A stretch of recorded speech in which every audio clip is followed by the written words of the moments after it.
55 प्रवाशांची क्षमता असलेल्या एसटी बसेसमध्ये 90 ते 100 प्रवाशांची वाहतूक करत असताना सुद्धा नागरिकांकडून होणाऱ्या खोट्या तक्रारींमुळे शेगावातील चालक वाहकांनी बुधवारी एक अनोखं आंदोलन केलं। आता सर्व काही नियमानुसारच होणार म्हणून प्रवासी क्षमतेपेक्षा म्हणजेच 55 पेक्षा एकही प्रवासी आता बसमध्ये नेणार नसल्याची भूमिका घेतल्यानं एकच खळबळ उडाली। शेगाव एसटी आगारामध्ये आधीच एसटी बसेसची कमतरता असून या बस स्थानकावर राज्यभरातील प्रवासी श्रींच्या दर्शनासाठी येतात, त्यामुळे येथील एसटी आगाराचं उत्पन्न बऱ्यापैकी आहे। दरम्यान शेगाव तालुक्यातील ग्रामीण भागातील काही गावांमध्ये विद्यार्थ्यांसाठी एसटी बसेस सुरू करण्यात आली आहे।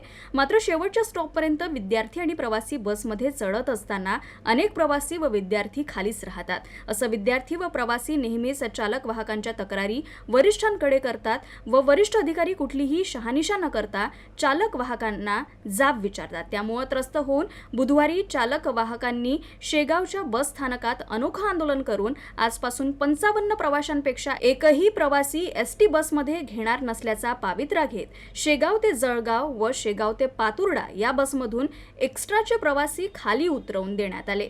शेगाव आगार हे देवस्थान असल्यामुळे शाळे विद्यार्थी असल्यामुळे गाड्यावर भरपूर प्रमाणात गर्दी असते। वास्तविक पाहता पहिले आम्ही 2010 ज्यावेळी एसटीत लागलो होतो, गजानन महाराजच्या कृपेनं आमच्या इथं पहिले नवीन गाडी बुलढाणा डिव्हिजनमध्ये आम्हाला भेटे। आता असं झालं, पहिले सगळ्या डेपोला गाड्या भेटल्या, 10 परिवहन मंत्री साहेबांनी 10 गाड्या सगळ्या डेपोला दिल्या, आम्हाला 8च दिल्या। हे एक कारण। दुसरं कारण असं आहे की आमच्या जवळच्या नवीन शिवशाही मलकापूर डेपोला पाठवल्या आणि आम्हाला दुसऱ्या डेपोच्या जुन्या गाड्या शिवशाही आम्हाला पाठवल्या, जे आमच्या इथं आल्यावर इथं उभ्या आहेत। त्याच्या व्यतिरिक्त आम्हाला जर साध्या गाड्या पाठवल्या तर आम्ही अधिक चांगली सेवा देऊ एसटीला। इतकी गर्दी राहते, इतके प्रवासी राहते। जळगाव जामोद डेपोच्या मानव विकास गाडी असतात, त्या मानव विकास गाडीत ते विद्यार्थी प्रवास करत नाहीत आणि ते लाल गाडीत गर्दी करतात। मग एका गाडीची 55 क्षमता असल्यावर आम्ही 91, 95 पर्यंत प्रवासी घेतो। आम्ही माणसाचा ना जनावर थोडी आहो, आम्ही किती घ्या आणि मग नाही घेतलं तर आमच्या खोट्या तक्रारी होतात। काय मागणी आहे तुमची? मागणी आहे की गाडीची वाढ व्हायला पाहिजे, दुसऱ्या डेपोला बी त्याने तक्रार द्यायला पाहिजे, त्याने बी गाड्या वळायला पाहिजे जळगाव जामोद डेपोवाल्यानं।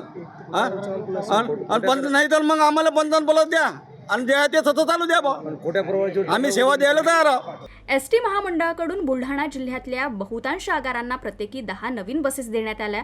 यामध्ये शेगाव आगाराला बसेसची जास्त आवश्यकता असताना सुद्धा फक्त 8 बसेस देण्यात आल्या, तेही सर्वात शेवटी। आणि विशेष म्हणजे या आगारातील नवीन शिवशाही बसेस या मलकापूर आगाराला पाठवण्यात आल्या व जिल्हाभरातील नादुरुस्त असलेल्या जुन्या भंगार शिवशाही बसेस या शेगाव आगाराला देण्यात आल्या।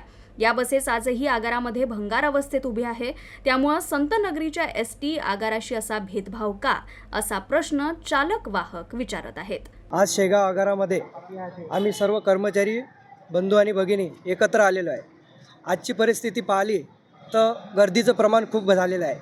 अमृत ज्येष्ठ नागरिक, महिला आणि शालेय विद्यार्थी आज शेगाव आगारामध्ये गचागच प्रवासी आपल्या गाडीमध्ये भरल्या जातात, परंतु काही शालेय विद्यार्थी हे खाली राहिल्या जातात। मग ते आपल्या पालकांना सांगतात की बा आम्हाला चालक वाहकांनी घेतलं नाही किंवा बसच्या खाली उतरून दिलं। ह्या खोट्या तक्रारी घेऊन ते प्रशासनाकडे येतात आणि प्रशासन यावर चालक वाहकांना विचारणा करतात की बा तुम्ही विद्यार्थ्यांना का नेलं नाही। तर मग खचाखच भरलेल्या बसेस असताना चालक वाहकांना एक नियम लावून द्यावा प्रशासनानं की बा 55+1 किंवा मग हे विद्यार्थी घ्या, एक तर विद्यार्थीने एक तर प्रवासी वाहतूक करा, असा आम्हाला प्रशासनानं एक आदेश काढावा किंवा आम्हाला सहकार्य करावं।